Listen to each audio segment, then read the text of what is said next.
Sebelum melanjutkan, jangan lupa subscribe dulu, terima kasih. Bab 503, kupikir ada layak menukar satu tangan untukmu. Suce melaju kencang, dan dalam hitungan menit mereka bertiga sudah sampai di rumah sakit tempat kakek Lin dirawat. Lin Muan sama sekali tidak ragu-ragu.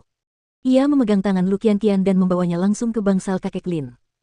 Kepala pelayan itu tercengang saat melihat mereka. Meskipun dia diberitahu oleh kedua pria itu tentang kegagalan misi mereka, dia tidak menyangka akan melihat Lin Muan di rumah sakit secepat itu. Tuan muda, Suce, tolong jaga Lu Qianqian. Aku akan keluar secepatnya. Lin Muan mengabaikan kepala pelayan dan mendorong pintu hingga terbuka dengan keras. Sementara itu, kakek Lin sedang membaca koran di tempat tidurnya. Melihat Lin Muan terluka, dia berkata, apakah pernikahan yang aku atur untukmu begitu menyiksa? Lin Muan melihat pisau buah di atas meja dan mengambilnya. Kakek Lin tercengang. Apa yang ingin kau lakukan padaku? Lin Muan berjalan ke arah kakek Lin dan berkata, aku tahu keluarga Lin yang membesarkanku. Aku tidak akan pernah melupakan ini. Jadi, sekarang, aku akan membalas budimu. Setelah mengatakan itu, Lin Muan mengulurkan tangan kirinya dan menusukkan pisau ke tangannya. Mata kakek Lin terbuka lebar karena sangat terkejut.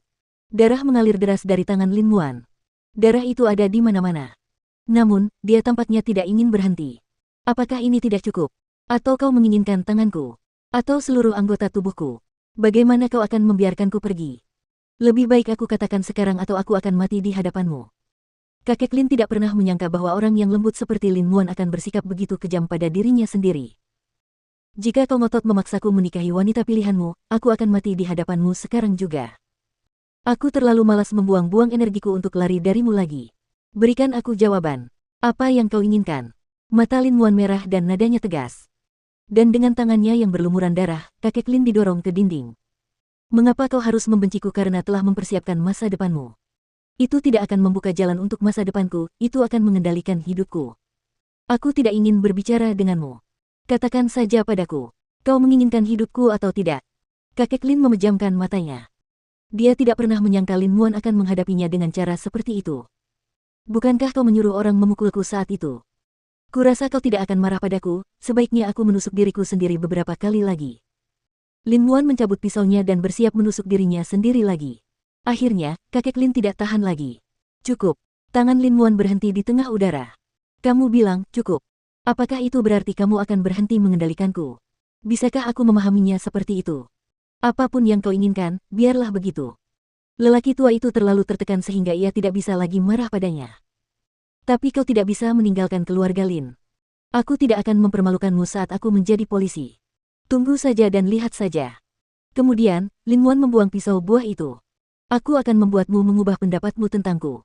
Kakek Lin menatap Lin Muan tanpa daya. Bagaimana mungkin dia bisa melihat Lin Muan meninggal di depan matanya? Lin Muan begitu bersemangat saat itu. Kakek Lin takut dia akan memotong arteri utamanya. Lin Muan tidak berkata apa-apa lagi. Dia menutupi lukanya dengan tangannya dan berjalan keluar dari bangsal. Wajah Lu Qianqian seputih kertas ketika dia melihatnya dalam keadaan seperti itu.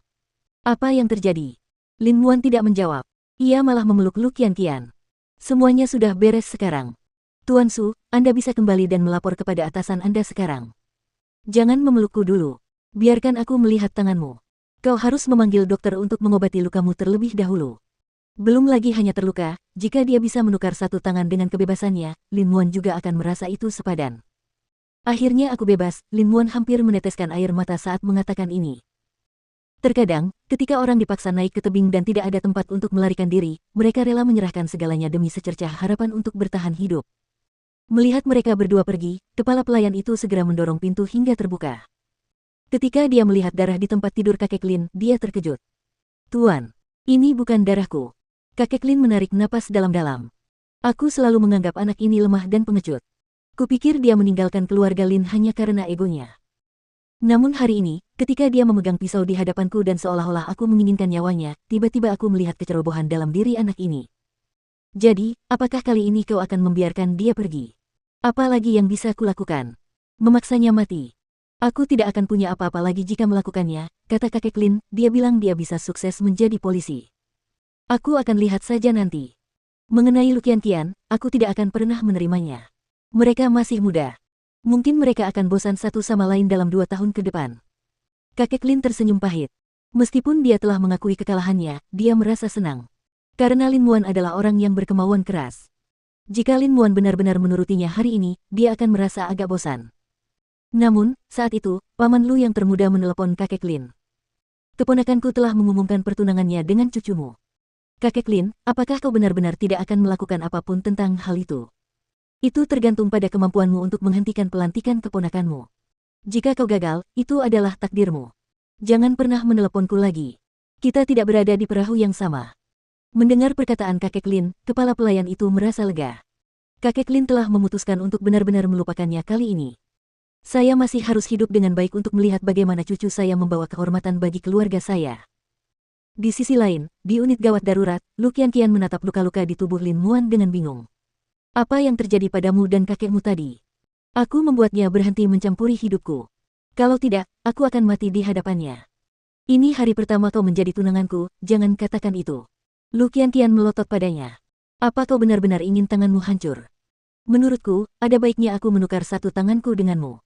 Lin Muan, kau benar-benar bodoh, tahu. Lu Qianqian menghambur ke dalam pelukannya. Kau milikku. Jadi, itu artinya tubuhmu juga milikku. Aku tidak akan membiarkanmu menghancurkan barang-barangku di masa depan. Sudah kubilang aku akan memberimu rasa aman. Aku akan menjadi tunanganmu. Aku akan membiarkanmu memiliki seorang pria di keluarga Lu. Kau benar-benar banyak berubah dalam 6 bulan ini. Lu Qianqian menatap tangan Lin Muan yang diperban. Bukankah kau sudah mengakui takdirmu saat itu? Saya benar-benar harus berterima kasih kepada Seng Xiao, bos besar, atas hal ini. Dia menunjukkan kepada saya bagaimana seharusnya seorang pria.